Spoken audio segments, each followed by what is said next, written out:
Salzer electronics के joint managing director Rajesh Doraiswamy साहब. Mr. Rajesh, just wanted to check how comfortable are you in Hindi, sir? Not very much, sir.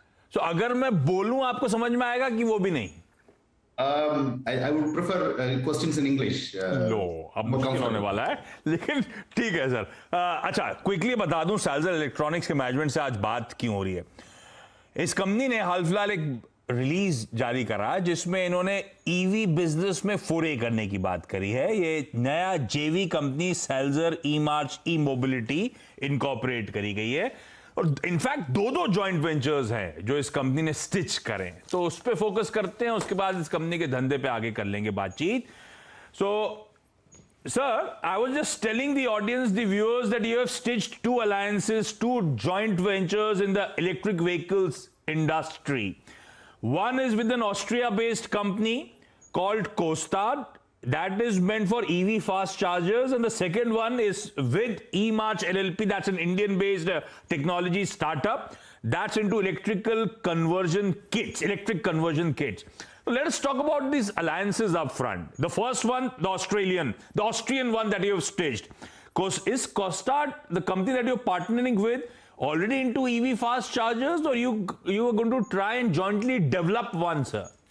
No, Costard from Austria is a EV charger manufacturer for the last more than 10 years. They've installed more than 20,000 chargers, DC fast chargers across Europe. So they are a specialty company already producing DC fast chargers, and we are going to do a technology transfer in this joint venture, and we will be producing DC fast chargers in India for India and the Far East Asian markets. So the basic idea is to bid for such projects, set up charging points, or supply the required equipments.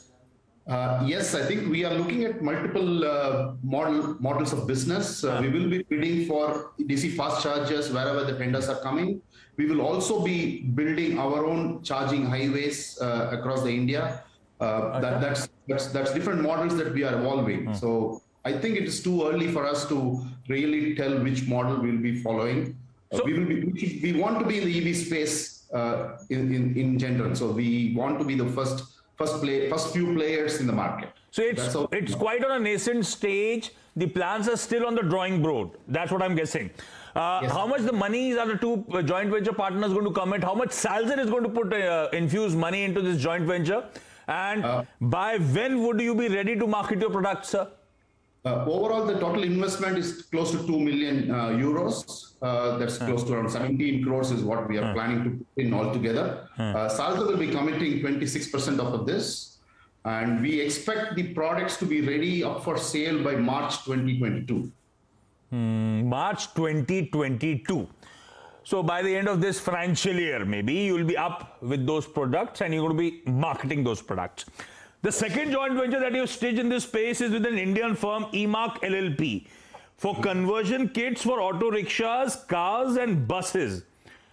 So, to upfront begin with, the conversion kit is basically removing the combustion engine from your vehicle and setting up and probably placing a electric conversion unit into your vehicle. Is that the idea?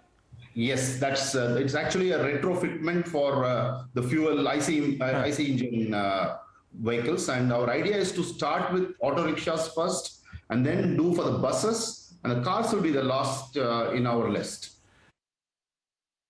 So this basically is going to be targeted for those who already own vehicles and want to convert their vehicles, or you're going to pitch it to OEMs as well? No, this is not for the OEMs. This is going to be for the people who are already owning the IC engine vehicles to convert it to electric. This is going to be a very low cost, efficient model to convert into a e-vehicle. So this product eMarch has already developed and you're going to jointly market with them, primarily in the secondary market.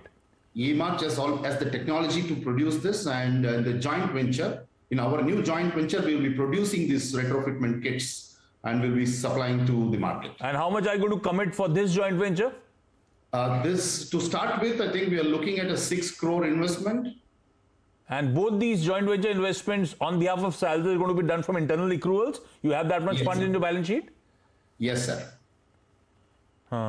What kind of EV potential you see? These are beautiful joint ventures that you have stitched up, probably to stay ahead in this game of electric e-vehicles mobility space, changing dynamics.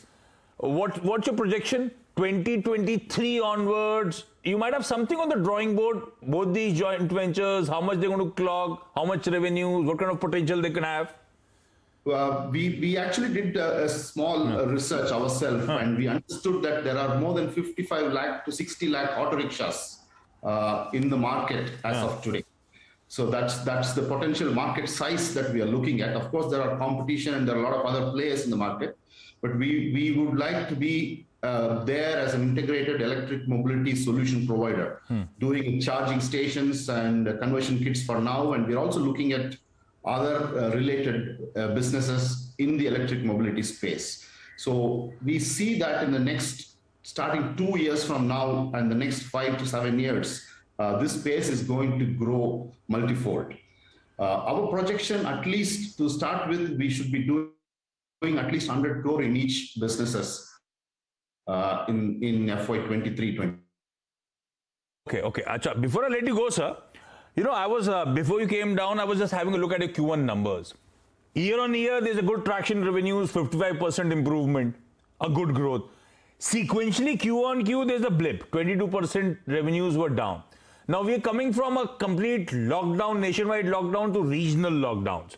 So how do I actually read these numbers? What kind of inherent demand strength did you see till the end of Q1? And post Q1, July and August, how far have things normalized, sir? I think we all should know that the first quarter of this year was also under some kind of a lockdown across the country. Different states were under lockdown in different times. So almost, I would say, half of the Q1 was also affected. True, the regional lockdowns were there. Yeah, so that's one of the reasons that you see a sequential negative growth. But we see that now the lockdown is over. Now things have almost become normal across the country. And we see the demand quite robust. So when you say, let's quantify that demand that's robust for you, what's the in-hand order book, outstanding order book that needs to be executed? We don't run on a order book, on a year-wise order book. I think mostly our deliveries are 4 weeks. So we don't run a big order book, but we know what the projections are based on the customers' requirements and their forecasts. So based on that, we expect at least 20 to 25% growth in this financial year compared to last year. 20 to 25% growth this financial year compared to last year, but compared to the year prior to that, sir, we're going to normalize to things in 2019. Actually speaking, 2021 also we grew in spite of the lockdowns. So I would consider 21 as a base year and 20 to 25% on FY21 sale. Okay तो आगे अच्छी growth. Rajesh sir, thank you so much for joining us. Stock आपकी screen पर 2-2.5% की मजबूती, 2 joint venture